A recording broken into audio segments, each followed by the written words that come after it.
Hello दोस्तों, 25 दिसंबर top 10 series में आप सभी का बहुत बहुत स्वागत है। आज की सीरीज का हमारा पहला क्वेश्चन, राष्ट्रीय अपराध रिकॉर्ड ब्यूरो के नए निदेशक कौन बने हैं? ए. रामफल पंवार, बी. महेश भट्ट, सी. विवेक गोगिया, डी. अशोक लिवासा। इसका आंसर होगा ऑप्शन सी, विवेक गोगिया। इम्पोर्टेंट पॉइंट में विवेक गोगिया एनसीआरबी के नए निदेशक बने हैं। विवेक गोगिया रामफल पंवार की जगह लेंगे। एनसीआरबी की बात करें तो इसका फुल फॉर्म है national crime records bureau, Hindi में राष्ट्रीय अपराध रिकॉर्ड ब्यूरो। इसकी स्थापना 11 मार्च 1986 को हुआ। इसका मुख्यालय नई दिल्ली में। एनसीआरबी के अध्यक्ष विवेक गोगिया, जो रामफल पंवार के बाद अध्यक्ष बने हैं। इसका मोटो है empowering Indian police with information technology.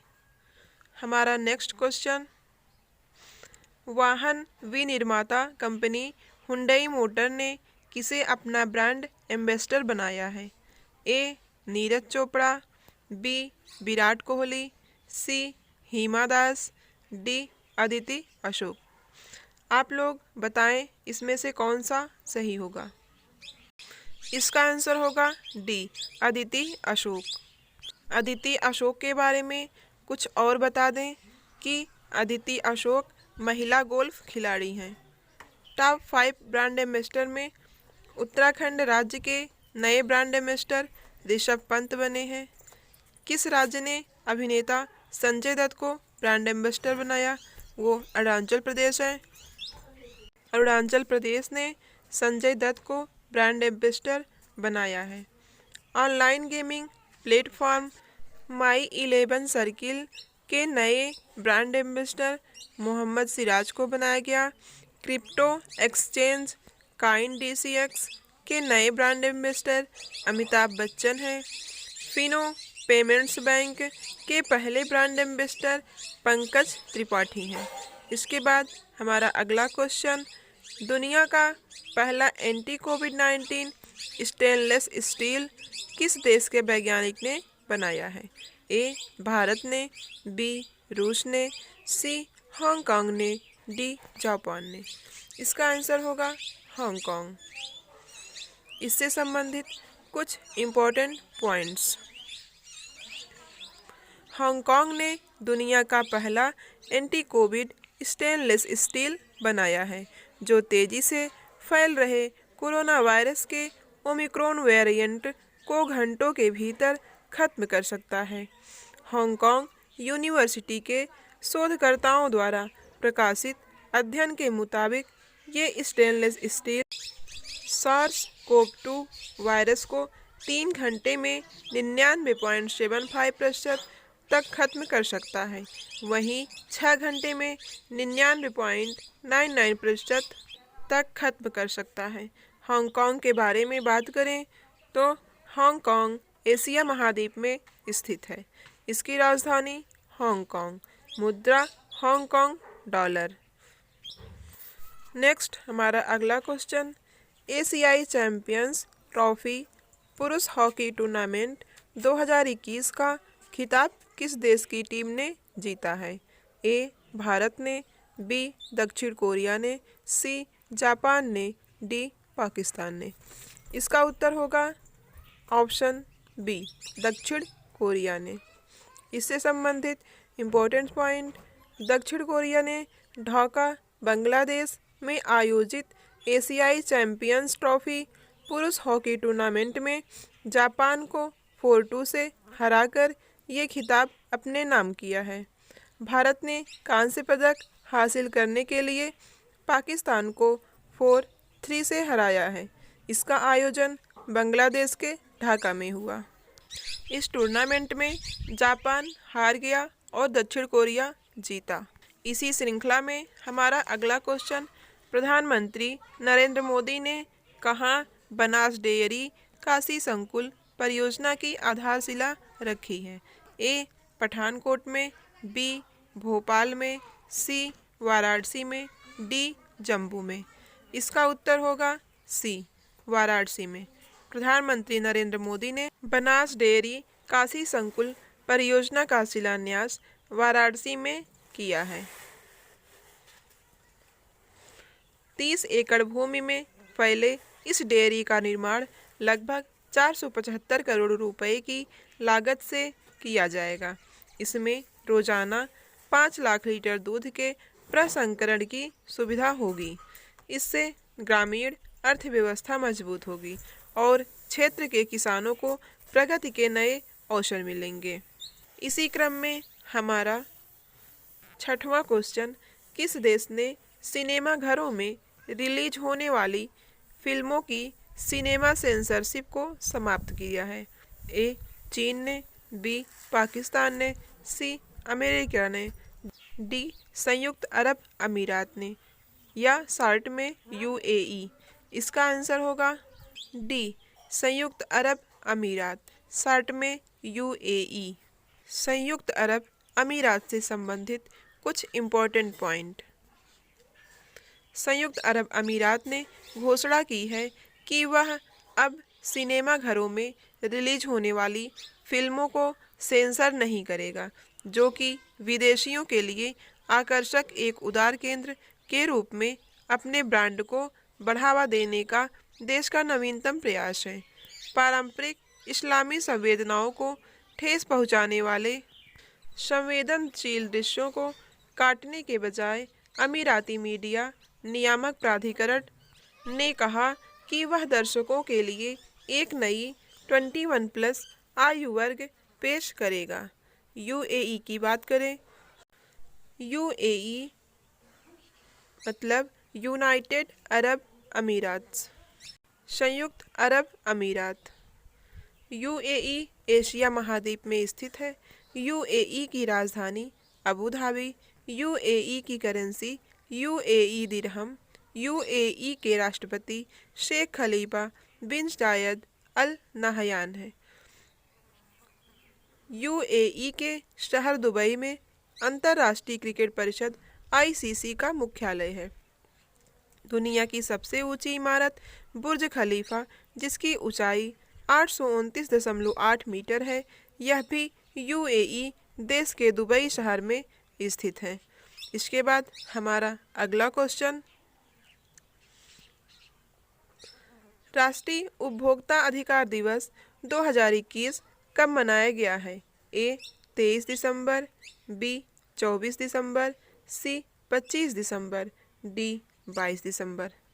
इसका उत्तर होगा ऑप्शन बी 24 दिसंबर। 24 दिसंबर को राष्ट्रीय उपभोक्ता अधिकार दिवस 2021 मनाया गया। 24 दिसंबर को भारत में प्रतिवर्ष राष्ट्रीय उपभोक्ता अधिकार दिवस के रूप में मनाया जाता है, जिसे राष्ट्रीय उपभोक्ता दिवस भी कहा जाता है। इसका उद्देश्य राष्ट्रीय उपभोक्ता अधिकार दिवस का उद्देश्य उपभोक्ताओं को उनके अधिकारों और जिम्मेदारियों के बारे में जागरूक करना है। 2021 की थीम है प्लास्टिक प्रदूषण से निपटारा। इसे इंग्लिश में नेशनल कंज्यूमर डे भी कहा जाता है। आज के 5 दिवस की बात करें तो राष्ट्रीय सशस्त्र बल दिवस या राष्ट्रीय ध्वज दिवस 27 दिसंबर को मनाया जाता है।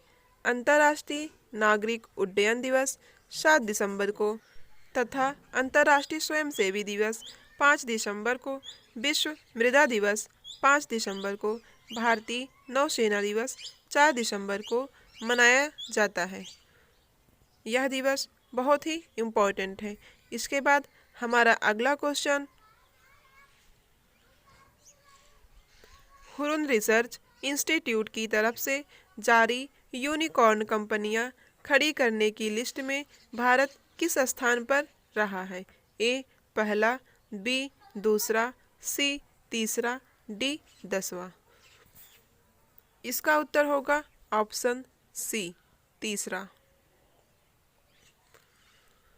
हुरुन रिसर्च इंस्टीट्यूट की तरफ से जारी एक लिस्ट में यूनिकॉर्न कंपनियों का ब्यौरा दिया गया है।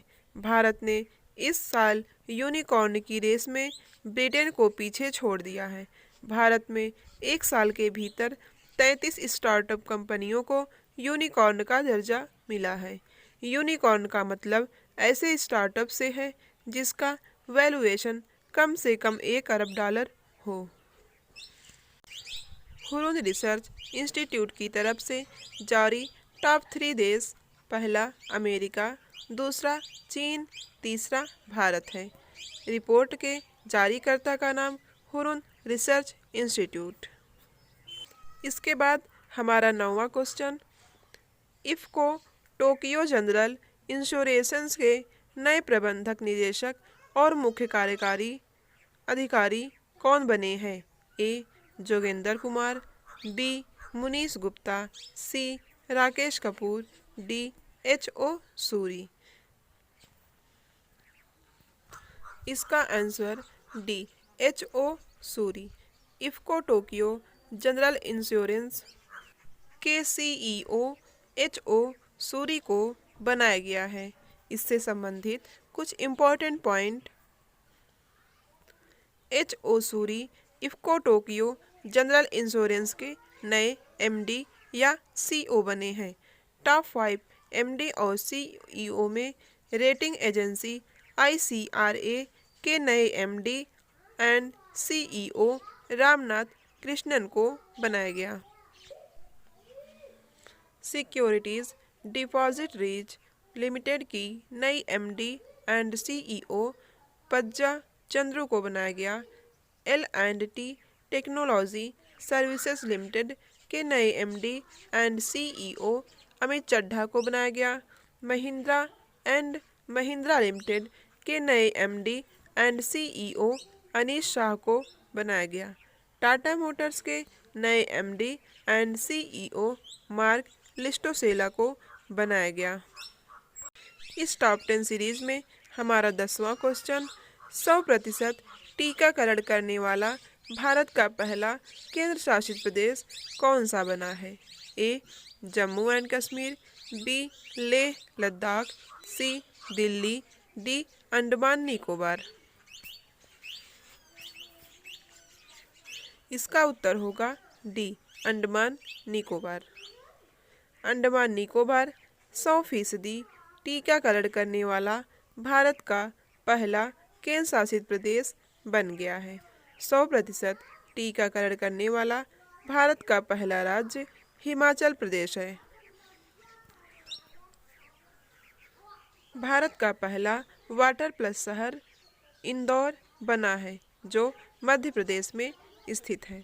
भारत के पहले स्मार्ट टावर नई दिल्ली में स्थापित किया गया है।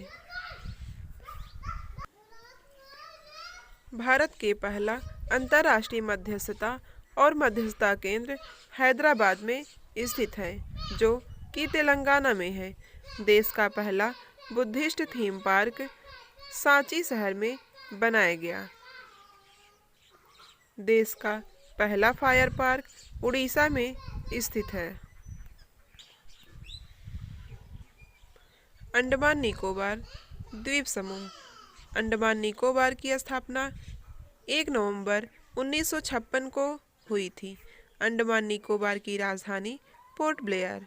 अंडमान निकोबार के उपराज्यपाल हैं DK जोशी।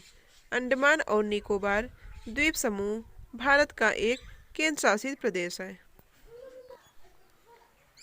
अंडमान और निकोबार द्वीप समूह बंगाल की खाड़ी में स्थित है। अंडमान और निकोबार के उच्च न्यायालय का नाम कलकत्ता उच्च न्यायालय है। सेल्यूरल जेल अंडमान निकोबार में स्थित है। अंडमान और निकोबार की सबसे ऊंची चोटी सैंडल पीक है, जिसकी ऊंचाई 732 मीटर है। 10 डिग्री चैनल अंडमान द्वीप और निकोबार द्वीप को आपस में अलग करता है। भारत का एकमात्र शांत ज्वालामुखी बैरन ज्वालामुखी, यह भी अंडमान निकोबार में स्थित है। अंडमान निकोबार के ट्विन द्वीप का नाम बदला गया है। पहला, राजद्वीप को अब नेताजी सुभाष चंद्र बोस द्वीप जाना जाएगा। दूसरा, नील द्वीप को अब से शहीद द्वीप के नाम से जाना जाएगा। तीसरा, हैवलॉक द्वीप को स्वराज द्वीप के नाम से जाना जाएगा। यह अंडमान निकोबार के 3 द्वीप का नाम बदला गया है। यहाँ हमारे 10 क्वेश्चन समाप्त हुए। इसके बाद जीके के डोज में मैनोमीटर का क्या उपयोग है? गैसों का दाब मापने में। कोड़ी विस्थापन का मात्रक क्या है? रेडियन कोड़ी विस्थापन का मात्रक है। पृथ्वी और सूर्य के बीच की मध्य दूरी किस मात्रक द्वारा व्यक्त की जाती है? उत्तर है 1 खगोलीय इकाई। संवेग परिवर्तन की दर किसके बराबर होती है? संवेग परिवर्तन की दर बल के बराबर होती है। न्यूटन का प्रथम नियम जड़त्व को परिभाषित करता है। प्रक्षालन मशीन का कार्य अपकेंद्री बल पर इसी सिद्धांत पर काम करता है। सड़क पर चलने की अपेक्षा बर्फ पर चलना कठिन होता है, क्योंकि बर्फ में सड़क की अपेक्षा घर्षण कम होता है। इसी क्रम में हमारा अगला जीके ऊर्जा संरक्षण का क्या आशय है? तो ऊर्जा को ना तो सृजन किया जा सकता है और ना ही उसे नष्ट किया जा सकता है। अंतरिक्ष से गिरता हुआ पिंड पृथ्वी के वायुमंडल में प्रवेश करने पर क्यों जल उठता है? उत्तर है वायु के घर्षण के कारण। ग्रही पिंडों की परिक्रमण गति में प्रभावी है कौन सा बल इसमें प्रभावी है? उत्तर है अभिकेंद्री बल। यहाँ हमारा आज का सेशन समाप्त हुआ। अगर वीडियो आप सबको पसंद आए तो प्लीज़ लाइक व सब्सक्राइब जरूर करें। धन्यवाद।